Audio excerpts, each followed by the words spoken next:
बिस्मिल्लाहिर्रहमानिर्रहीम। अस्सलाम वालेकुम डियर स्टूडेंट्स, कैसे हैं आप सब। उम्मीद है कि आप सब खैर आफियत से होंगे, ठीक होंगे। डियर स्टूडेंट्स, हमने एक चैप्टर स्टार्ट किया हुआ ICOM पार्ट 2 की बुक से, chapter number 4 accounts of joint stock companies. इसके हमने जो फर्स्ट 7 क्वेश्चंस हैं वो कर लिए हैं। आज के इस लेक्चर में इंशाल्लाह हम क्वेश्चन नंबर 8 करेंगे। जो काफ़ी ज़्यादा स्टूडेंट्स ने मुझे कमेंट्स में बोला सर प्लीज़ क्वेश्चन नंबर 8 समझा दें। तो बेटा मैं आपको पहले ये क्लियर कर दूं कि ICOM लेवल पे क्वेश्चन नंबर जो 8 है वो मेरा नहीं ख्याल कि कभी पेपर में आया हो। बहुत कम चांसेस हैं इसके पेपर में आने के, मगर आपके सिलेबस का ये पार्ट है, ये सिलेबस का हिस्सा है, मगर इसको क्लियर करना ज़रूरी है। अगर आप इसको यहाँ पे आज क्लियर कर लेंगे, इस क्लास में क्लियर कर लेंगे, तो नेक्स्ट अगर आप BCom करें, BBA करें, BS कॉमर्स करें, तो उसमें आपको काफ़ी इसकी हेल्प मिलेगी। अच्छा जी, हम क्वेश्चन नंबर 8 की तरफ चलते हैं। इस क्वेश्चन को स्टार्ट करने से पहले आप तमाम स्टूडेंट्स से हमेशा की तरह एक ही गुजारिश है कि जो इस चैनल के ऊपर न्यू है, फ्यूचर स्कॉलर्स के ऊपर, इसको सब्सक्राइब कर दें, बेल आइकन को प्रेस कर दें। और ये मैं बात आपको इसलिए कहता हूँ कि आपका और मेरा जो ताल्लुक़ है आपस में जुड़ा रहे, ताकि आने वाले हर न्यू लेक्चर का नोटिफिकेशन आपको बर वक्त मिल जाए और आप इससे इस्तेफादा हासिल कर सकें। देखिए जी, क्वेश्चन नंबर 8 में कह रहा है Imran textile limited acquired the business of MS Noor and sons. एक एक टेक्सटाइल लिमिटेड कंपनी है, इसका नाम है इमरान, और एक MS Noor and sons business है। क्या किया है, इमरान टेक्सटाइल ने MS नूर एंड सन्स का जो बिजनेस है वो अक्वायर्ड कर लिया, यानी कि ख़रीद लिया। The assets and liabilities of MS Noor and sons at book value are given below. कहता है कुछ उसके पास एसेट्स हैं, कुछ उसके पास लाइबिलिटीज हैं जो इसकी जिम्मेदारी उसने अदा करनी है। वो क्या है? एसेट्स, आपके पास land and building, machinery, furniture और डेटर्स बताए गए हैं। सिंडिकेटर्स 20,000 है।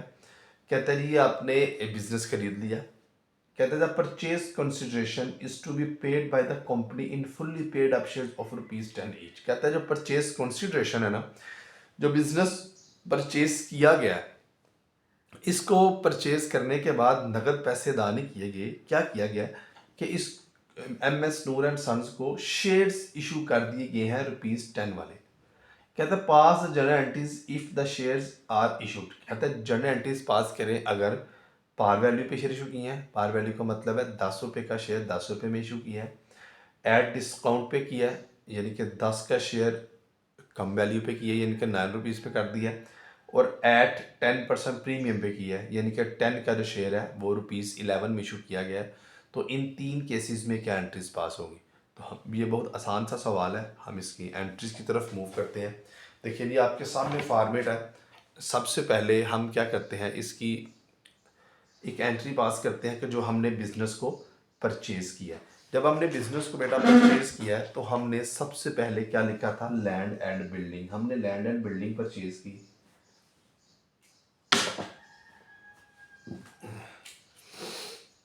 देखिए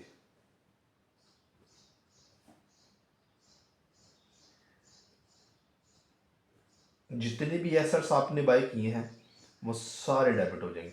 लैंड एंड बिल्डिंग की जो वैल्यू हमारे क्वेश्चन में बताई गई है वो ₹1,00,000 बताई गई है। उसके बाद आपने मशीनरी को बाय किया है, मशीनरी अकाउंट ये भी डेबिट हो जाएगा। ये कितना है जी, 80,000। फिर बेटा आपने फर्नीचर भी इसके साथ ही लिया है, फर्नीचर का अकाउंट भी आप डेबिट कर देंगे। कितने से डेबिट करेंगे, 28,000 से। और आपने डेटर्स भी लिए हैं। डेटर्स वो लोग होते हैं जिनसे आपने अमाउंट रिसीव करनी होती है इन फ्यूचर। अच्छा, 10,000। अच्छा, अब इसकी हम जो जिम्मेदारी हैं आपको पता है वो हमेशा लाइबिलिटीज क्रेडिट होती हैं। तो लाइबिलिटीज की क्या है, सन्ड्री क्रेडिटर्स। सन्ड्री क्रेडिटर्स को हम क्रेडिट कर देंगे। ये आपके पास है 20,000 रुपीज़। देखिए जी, आपने एसेट्स को ले लिया, आपने लाइबिलिटीज को ले लिया। लेने के बाद अब हमने देखना ये है कि ये चीज़ें हमने बाय तो कर ली हैं, तो हमारे पास जो रिमेनिंग बैलेंस है वो क्या बचता है, यानी कि हमने MS नूर एंड सन्स को कितने पैसे अदा करने हैं। देखिए जी, हम अपने सारे एसेट्स को जमा करते हैं। प्लस कर लेंगे इसमें 80,000, फिर प्लस करेंगे 28,000, फिर प्लस करेंगे 10,000। ये हमारे पास आता है जी 2,18,000 एसेट्स। इसमें से लेस कर देंगे 20,000 जो हमारी लाइबिलिटीज़ हैं, तो हमारे पास बेटा आ जाएगा 1,98,000, यानी कि 1,98,000 जो रुपया है वो हमने किसको अदा करना है, M S Noor and sons को। तो हम यहाँ पे लिख लेते हैं जी M S Noor and sons.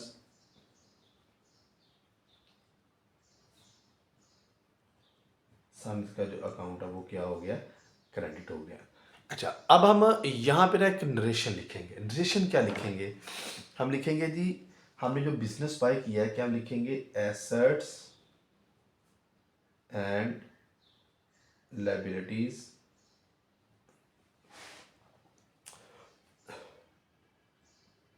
acquired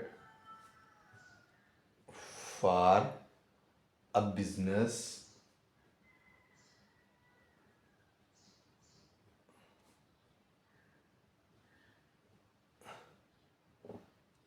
purchase consideration।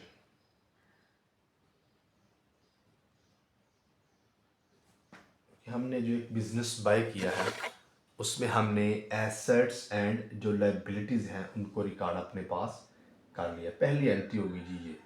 अब आपने एक बात समझनी है, ये जो है ना ये 1,98,000 हमने 1,98,000 रुपया M S Noor and sons को देना है। तो पहला केस हमें ये बताया गया, ये देखें जी बुक कहते हैं जी पहला केस क्या है कि अगर 1,98,000 आपने देना है तो एट पार वैल्यू, यानी कि इसके आपने जो शेयर्स देने हैं वो एट पार वैल्यू पे 1,98,000 के अगेंस्ट आपने जो शेयर इशू करने हैं वो आप पार वैल्यू पे इशू करेंगे। ठीक है जी, हम पार वैल्यू पे इशू कर देते हैं। तो बेटा इसकी ना हम एक वर्किंग करेंगे, ठीक है, क्योंकि वर्किंग इम्पोर्टेंट होती है क्वेश्चंस के लिए, आपको समझ आ जाती है कि आपने ये शेयर्स देने क्यों हैं। हम ना सबसे पहले एक वर्किंग करते हैं, हम लिखते हैं जी वर्किंग नोट्स। वर्किंग नंबर हम 1 करने लगे हैं किसकी, कि हमने जो एट पार वैल्यू पे शेयर इशू किए, इसके लिए हमें क्या चाहिए, नंबर ऑफ शेयर्स इशूड चाहिए। हम निकाल लेते हैं शेयर्स इशूड। इसके बेटा फार्मूला है अमाउंट पेएबल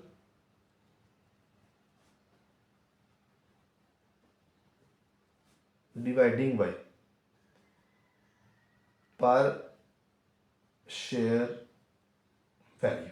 देखिए जी अमाउंट पेएबल 1,98,000 रुपये, ठीक हो गया। इसको डिवाइड कर देंगे ₹10 के ऊपर, क्योंकि हमारी पर शेयर वैल्यू जो है ₹10 है। तो 1,98,000 डिवाइडिंग बाई 10 करेंगे तो इसका मतलब है हमने जो शेयर्स देने हैं वो 19,800 शेयर्स हमने पहले केस में इशू करने हैं। ठीक है जी, हम पहले केस में 19,800 शेयर इशू कर देते हैं। कैसे जी, जब आपको पता है जब आपने शेयर इशू करने होते हैं तो आप कैंट्री पास करते हैं, जिसको शेयर्स देने हैं उसका नाम debit, M S Noor and sons account debit, और शेयर कैपिटल अकाउंट क्रेडिट।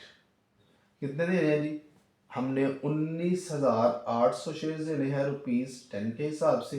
तो ये हमारे पास आ जाएगा 1,98,000 और यहाँ भी आ जाएगा 1,98,000। हम लिखेंगे जी shares issued at par value.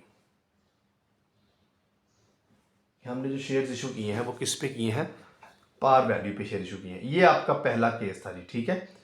उम्मीद है कि आपको पहले केस की समझ आ गई होगी। अब हम मूव करते हैं सेकंड केस की तरफ, बी वाले में। बी वाले में बेटा उसने बोला हुआ बुक पे अगर आप देखें तो एट 10% डिस्काउंट।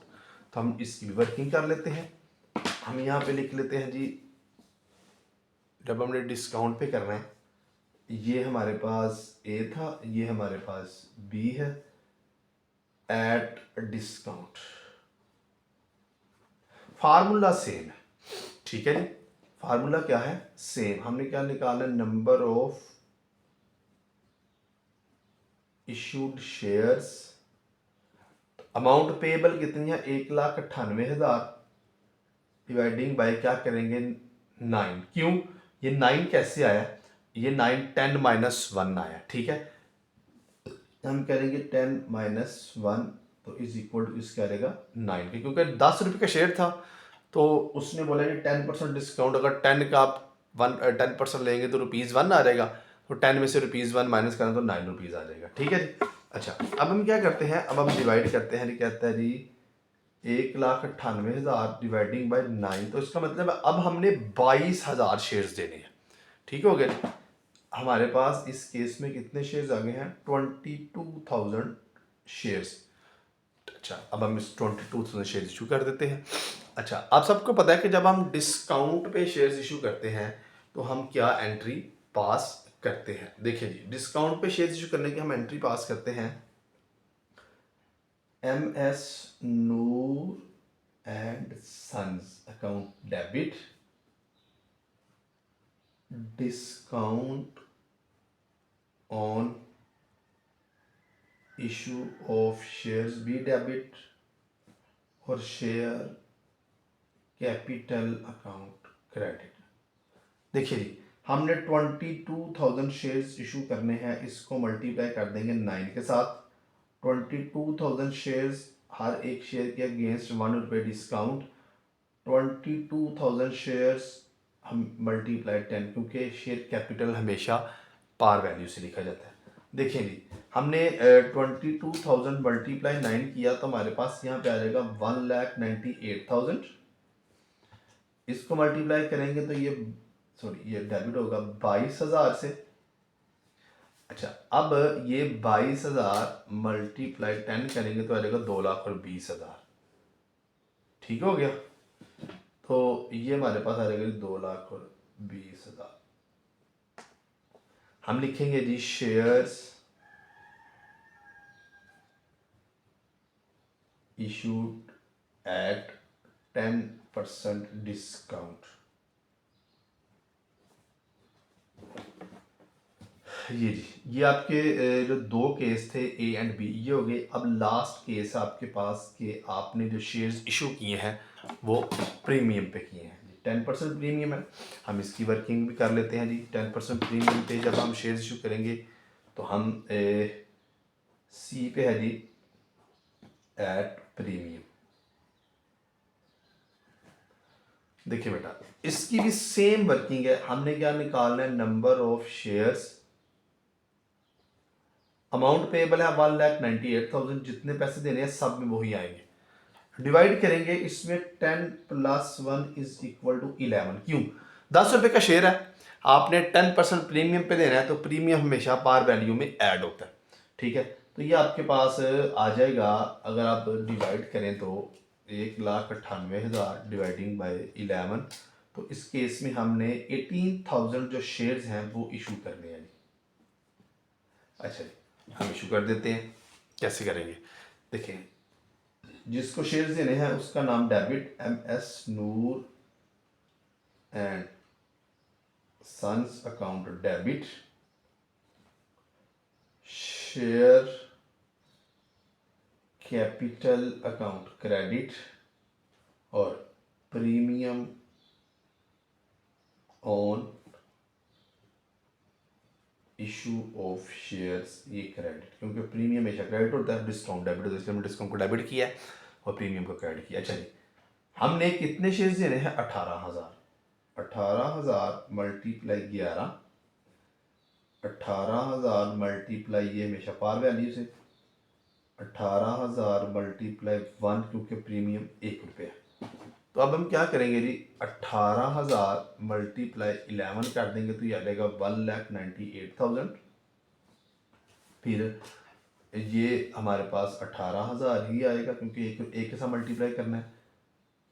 सॉरी, 1,80,000 आएगा, 10 से करना है, तो ये आ जाएगा 18,000, ठीक है जी। तो ये जमा करेंगे तो 1,98,000 आ जाएगा। अब हम यहाँ लिखेंगे शेयर्स इशूड एट 10% प्रीमियम, कि हमने जो शेयर्स इशू किए हैं वो 10% प्रीमियम पे किए हैं। तो इसके हमने एंट्री रिकॉर्ड कर ली है, डिसीजन लिख दिया। तो ये बेटा आपका केस नंबर 3 था। ये आपका जो क्वेश्चन था वो क्वेश्चन नंबर 8 था। उम्मीद यही करता हूँ कि आप तमाम स्टूडेंट्स को क्वेश्चन नंबर 8 की बड़े अच्छे से समझ आ गई होगी। बेटा हमेशा की तरह एक ही बात है कि अगर नहीं समझ आई तो कोई भी पॉइंट तो आप कमेंट सेक्शन में पूछ लें, इंशाल्लाह आपको वहाँ पे आंसर किया जाएगा, समझाया जाएगा। उसके बाद इंशाल्लाह हम इसके जो फर्दर क्वेश्चन हैं डिबेंचर वाले वो भी मैंने अपलोड किए हैं, वो भी आप देख लें, जो रहते हैं वो भी अपलोड कर देंगे। मिलते हैं एक न्यू लेक्चर के साथ, तब तक अपना बहुत सा ख्याल रखिएगा, मुझे भी अपनी दुआ में याद रखिएगा। अल्लाह हामी नासर।